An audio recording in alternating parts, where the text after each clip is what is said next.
Now listen, we have African discoveries that changed the world, but then the world never recognized Africans.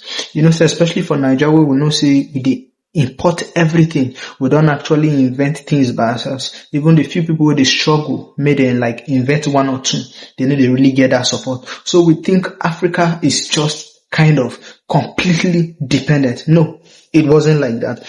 We were actually building an independent spirit, but then we were not recognized. And because black thing, they too go far, especially if not good thing. But if not bad thing, it is spread like fire.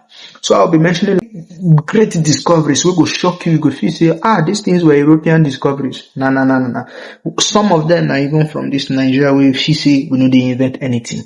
Now, if you remember this, you might not know it. But then long before the world credited the Greeks with mathematical advancements and all of that discoveries, the people of Africa were already crunching numbers. We've been done the count numbers. I remember they fit teach you these things for mathematics, just as one mathematics, you could see all these things inside. See, counting, Africans, we don't do counting. Stones, bebu, the Ishango bone discovered in Congo around 20,000 years ago. This is it. This was one of the oldest mathematics tools ever. This artifact features a series of carved notches that suggest understanding of multiplication, division. Within that mean they say that they still use this Ishango bone. Did they do multiplication? Did they do division? Did they do prime numbers? In fact, that was early African civilization in its complex grasp of numbers before the so-called birth of this mathematics where they see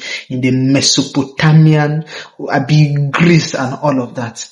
So this is it, Ishango bone. Another one, this one will shock you. Look at this. I know say when they mention first university in our mind, all don't go Igbo land, all those Oxford especially. Nah. It go shock you. This one, now even woman, a Muslim woman that established this university. Her name is Fatima, founded in 859 AD. University of Al-Qarawiyyin in Morocco. If you know call them correctly, my teeth. You can not cut my teeth. Qarawiyyin in Morocco. This is not the first ancient university. If you want browser anywhere, you go see them. In 859 AD, was founded by Fatima. And what thing they teach for here? They teach subjects like astronomy, mathematics, philosophy, and the rest. This one, you go even bust on a brain like this. You go bust on a brain.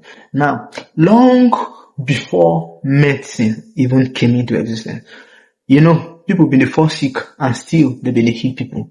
And don't forget, they were still performing complex surgeries with surprising precision. In Kenya, archaeologists found a 13,000-year-old human skull with evidence of successful brain surgery. Now, it be this successful brain surgery known as trepanation. Yes, trepanation. The patient survived, meaning these early surgeons had an understanding of both anatomy and aftercare. Ancient Egyptian doctors too were performing operations, setting broken bones, and even using antiseptics. That is how medicine was vast in Africa. Let's come back to Nigeria. Most of now, if you say Africa, but Nigeria is not among. Nigeria is among. This one, I'm very sure they were even teaching, and they're still even teaching it in history, creative art, and all of that. You will see, Africa was home to some of the earliest advancements in metalworking. You already know about the knot culture. I know say make you no forget. And African blacksmithers, they create any kind of tool, any kind of weapon, even intricate artwork. It was refining. Before you see all these Europeans, they can collect this knowledge, then refine and make them, less easy, less stressful, and all of that. So, if you don't know it now. We are not as dumb as the painters. I can only say enough.